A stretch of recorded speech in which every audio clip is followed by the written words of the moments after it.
விஜய் ஆண்டனி சாரோட நடிகர் இன்னும் ரொம்ப நாள் ஆசை. 2018 ஒரு வாய்ப்பு கிடைச்சிது. அது அப்படியே திருப்பி டிராப் ஆகி போச்சு அந்த படம்.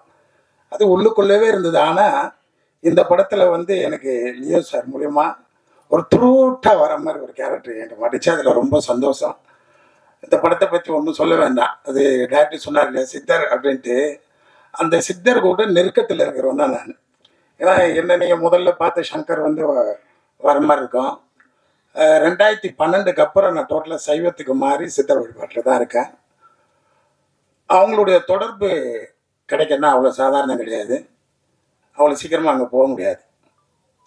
எப்படி சொல்லனா, தேவபிரான் தன்னை திவ்ய மூர்த்தியை யாவர் ஒருவர் அறிவார். இந்த உலகத்தில் எத்தனை கோடி மக்கள் இருந்தாலும் அவங்கள உணரக்கூடிய அறிவு அந்த 100 ஆண்டு பொறுத்தது தான். யாவர் ஒருவர் அறிவார், அறிந்தது கேள்நில் உணர்நில் உணர்ந்த பின் ஓதி உணர்ந்தவர் ஓங்கி நின்றாரு. அந்த நிலையை அடையணும்னா சாதாரண விஷயம் இல்லை. ஸோ அந்த சித்தர் வழிபாடுக்குள்ள வந்து பார்த்தீங்கன்னா அஜய்க்கு வந்து அந்த படத்தில் வந்து ஒரு சின்ன லிங்க் இருக்கு. அதுதான் ஷார்ப்பாக இருக்கும். அது அஜயோட கேரக்டர் ஷார்ப்பாக இருக்க காரணமாக அதுதான்.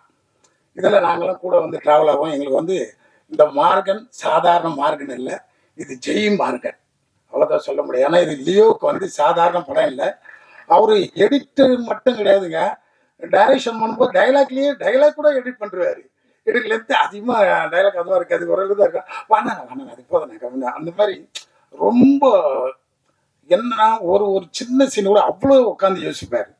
எடுக்கிறதுக்கு முன்னாடி யோசிப்பார். அந்த மாதிரி யோசிச்சு சொன்னால் இந்த படத்தில் வந்து பார்த்தீங்கன்னா என்னுடைய கேரக்டரும் ரொம்ப அருமையாக வந்திருக்கு. இந்த பையன் பேசும்போது அவ்வளோ சந்தோஷமாக இருந்தது. அதே மாதிரி எல்லா கேரக்டரும் அவ்வளோ அற்புதமாக அமைஞ்சிருக்கு. இந்த படம் வெற்றி அடைய இந்த படத்தில் நடித்த நானும் சந்தோஷம் அடைகிறேன்.